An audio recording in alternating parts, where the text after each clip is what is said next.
এখানে বক্তব্য দেওয়ার সময় কেউ বুয়া বুয়া বলে চিৎকার করে। রাষ্ট্রীয় অনুষ্ঠানে কি এগুলো মানায়? কবে আমরা শিখব?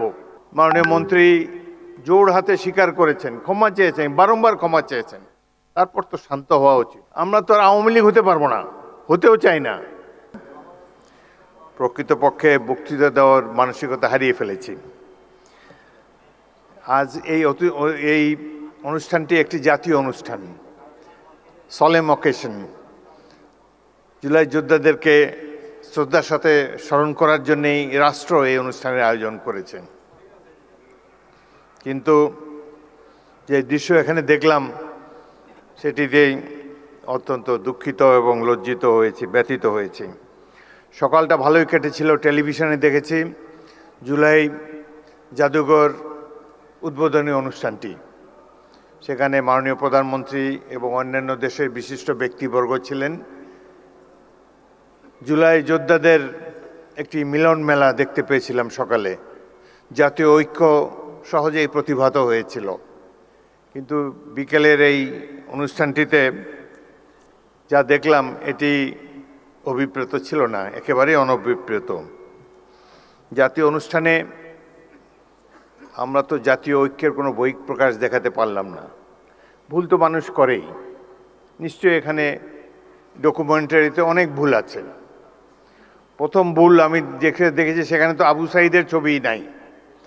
আবু সাঈদ এই বিপ্লবের প্রতিচ্ছবি, প্রতীক, তার ছবি না থাকলে এটা কোনো ডকুমেন্টারি হলো না। সেখানে আরও নাই দেশনেত্রী বেগম খালেদা জিয়ার ছবিও তো নাই।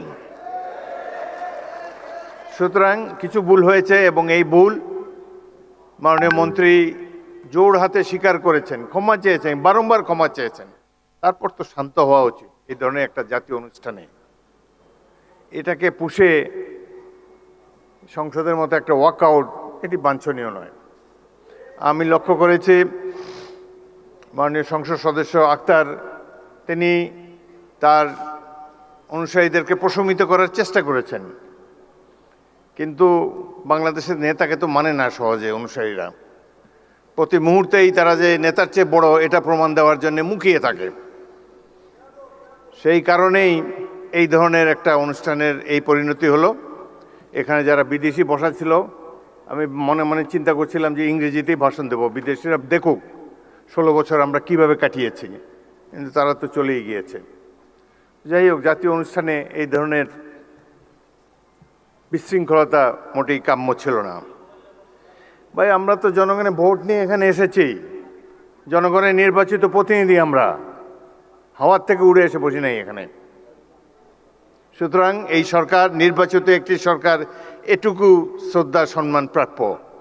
ভুল তো আমরা করি, আরও হয়তো সামনে আরও ভুল করব, সেই ভুল করলে তার জন্য মাসুলও দেব, কিন্তু সবাই মিলে ভুল সংশোধন করতে চাই। সকালের অনুষ্ঠানটা একটা চমৎকার একটা অনুষ্ঠান ছিল। প্রফেসর ইউনূস নিচে বসেছিলেন, তাকে মাননীয় প্রধানমন্ত্রী ডেকে এনে সম্মান দেখিয়ে তার পাশে বসিয়েছেন, স্টেজে উঠিয়েছেন। এটাই তো আমরা কামনা করি। সবাইকে আমরা সম্মান করতে চাই, কাউকে অপমান করার চেষ্টা চাই না। এখানে বক্তব্য দেওয়ার সময় কেউ বুয়া বুয়া বলে চিৎকার করে। রাষ্ট্রীয় অনুষ্ঠানে কি এগুলো মানায়? কবে আমরা শিখব? যাই হোক, অত্যন্ত দুঃখজনক। আমি আরও বেদনার্ত হয়েছি, অভিভূত হয়েছি। মা তার অন্ধ ছেলেকে নিয়ে এখানে দাঁড়িয়েছেন।